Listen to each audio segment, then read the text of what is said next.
अगर हम दुनिया के प्रमुख और प्राचीनतम देशों के इतिहास को देखें तो हमें दिखाई देगा कि ऐसी बहुत कम महिलाएं हैं जिनका उस देश के इतिहास और जनमानस पर एक प्रभाव रहा हो।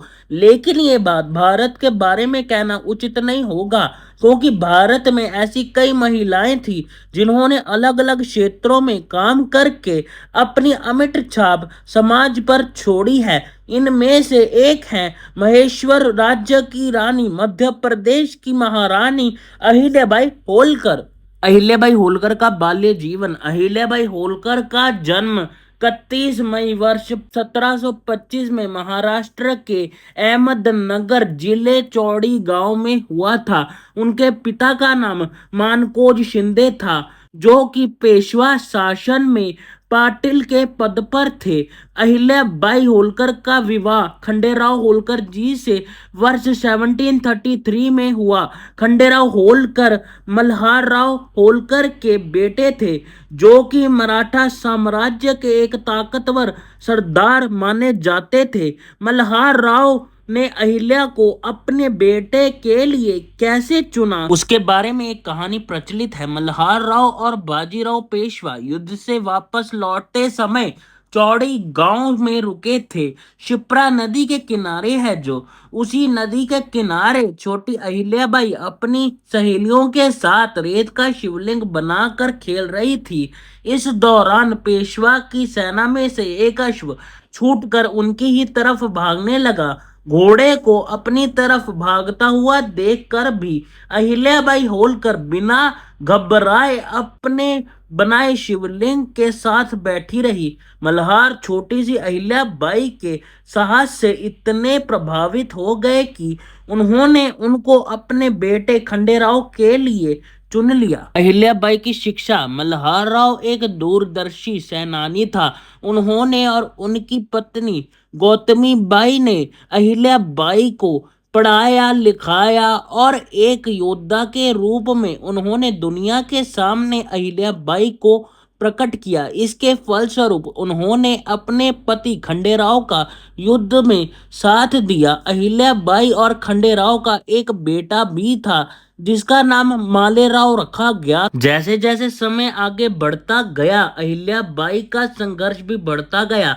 कुंभेर किले की लड़ाई वर्ष 1754 खंडेराव की तोप का गोला लगने के कारण मौत हो गई थी। यह किला उस समय हरियाणा के महाराज सूरजमल जाट के अधीन हुआ करता था। ये तो बस उनके संघर्ष की शुरुआत मात्र ही थी। खंडेराव की मृत्यु के बाद उन्हें बहुत दुख हुआ, क्योंकि विधवा महिलाओं को कैसा जीवन जीना पड़ता है ये बात वह जानती थी। वह खंडेराव की मृत्यु के बाद सती हो जाना चाहती थी, लेकिन मल्हारराव होलकर ने उन्हें ऐसा नहीं करने दिया, क्योंकि वह अहिल्याबाई की राज्य संभालने की क्षमता से बहुत अच्छी तरह से परिचित थे। खंडेराव की मृत्यु के बाद उनके बेटे मालेराव होलकर को अगला अधिकारी बनाया गया, उत्तराधिकारी बनाया गया, लेकिन मालेराव होलकर राज्य संभालने में बिल्कुल अच्छे नहीं थे। खंडेराव और मल्हारराव की मृत्यु के बाद उन्होंने अपने एकमात्र पुत्र मालेराव को भी खो दिया था। अहिल्याबाई अपने ससुर पति और अपने बेटे की मृत्यु के बाद अत्यंत दुखी हो गई थी। महेश्वर का उत्तराधिकारी कौन बनेगा, ये प्रश्न सामने आ खड़ा हो गया था। इस बात का फायदा राज्य के आंतरिक विद्रोही तत्वों ने उठा लिया, जिसमें से एक थे गंगूबाई तात्या। गंगूबाई ने पेशवा माधव राव के चाचा रघुनाथ राव को महेश्वर पर आक्रमण करने के लिए, उनको महेश्वर में जीत दिलाने में मदद करने के लिए बुला लिया था। लेकिन गंगूबाई और रघुनाथ राव उनकी इस चेष्टा से बिल्कुल अनजान थे, और जैसे ही अहिल्याबाई को इस बात की जानकारी मिली तो उन्होंने होलकरों के विश्वस्त सरदारों महादजी शिंदे और तोकोजी होलकर को मदद के लिए पत्र लिखा। महादजी और तोकोजी ने बिना समय नष्ट किए अपनी सेनाओं को महेश्वर की तरफ मोड़ दिया। इस दौरान अहिल्याबाई ने भी रघुनाथ राव को पत्र लिखकर कहा कि वह अपने राज्य में महिलाओं की ऐसी सेना तैयार करेंगी जो आखिरी सांस तक अपने राज्य की रक्षा के लिए तैयार रहेंगी। ऐसी सेना से आप अगर हार जाएंगे तो वह आपके लिए सबसे लज्जा की बात होगी। बावजूद इसके रघुनाथ राव महेश्वर पर आक्रमण करने के लिए वृंदा नदी के किनारे आ पहुंचा। इस बीच उन्हें तोकोजी होलकर से एक पत्र मिला जिसमें उन्होंने रघुनाथ राव को युद्ध के गंभीर परिणाम भुगतने के लिए तैयार रहने के लिए कहा। रघुनाथ राव इस एकता को देखकर घबरा गया और उन्होंने महेश्वर पर आक्रमण करने का फैसला बदल लिया। ये अहिल्या देवी की कूटनीतिक जीत थी जिससे युद्ध किए बिना ही रघुनाथ राव वापस लौट गया। इसी के साथ अहिल्या बाई का कद भी बढ़ गया था।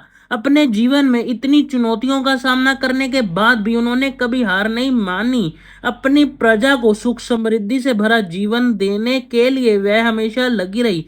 उन्होंने अपनी प्रजा के हर वर्ग की प्रगति समृद्धि पर अपना ध्यान केंद्रित रखा। उनके 30 वर्षों के शासन काल के समय सभी जातियां, लिंग और धर्म समेत समाज के हर वर्ग ने सुरक्षित महसूस किया। मल्हार राव द्वारा सौंपे गए राज्य का उन्होंने अपने बेटे जैसा पालन किया। उन्होंने पूरे भारत में यात्रियों के लिए कुएं और विश्रामगाह बनवाए। उन्होंने न सिर्फ अपने राज्य की प्रजा के लिए काम किया बल्कि बाकी राज्यों की प्रजा के लिए भी काम किए। उनके द्वारा बनाए गए कुछ कुएं और विश्रामगाह आज भी प्रयोग किए जाते हैं। आइए जानते हैं कि उन्होंने काशी विश्वनाथ के मंदिर का पुनर्निर्माण कैसे कराया था। इसके साथ ही उन्होंने पूरे देश में मंदिरों का निर्माण और बहुत से मंदिरों का पुनर्निर्माण करवाया था। उन्होंने 12 ज्योतिर्लिंगों में से एक त्र्यंबकेश्वर ज्योतिर्लिंग में तीर्थ यात्रियों के लिए विश्रामगाह का भी निर्माण करवाया था। अयोध्या और नासिक में भगवान राम के मंदिरों का निर्माण कराया था। उज्जैन में चिंतामणि गणपति मंदिर का निर्माण करवाया था। सोमनाथ के मंदिर का पुनर्निर्माण करवाया था जिसे 1024 में गजनी के महमूद ने नष्ट कर दिया था। जगन्नाथपुरी मंदिर को दान दिया। उन्होंने आंध्र प्रदेश के श्रीशैलम और महाराष्ट्र के परली वैजनाथ के ज्योतिर्लिंगों का भी कायाकल्प करवाया था। इंदौर में इस महान शासक ने अपने राज्य में सभी लोगों को अपना सर्वश्रेष्ठ देने के लिए प्रोत्साहित किया था। कपड़ा व्यापारियों के लिए वह उत्तरवी का काल था। अन्य व्यापारी उस समय फल फूल रहे थे। कृषि वर्ग के लिए वह खुशहाली का समय था। रानी के संज्ञान में आने वाले प्रत्येक मामले को गंभीरता से निपटाया जाता था। वह अपने लोगों को समृद्ध और शहरों को विकसित होते हुए देखना पसंद करती थी। भील जाति के लोग लूटपाट करके प्रजा को परेशान करते थे। उनको कृषि वर्ग में बदलने पर जोर दिया गया था। अहिल्या बाई के काल में 70 वर्ष की आयु में साल 1795 में उनका स्वर्गवास हो गया।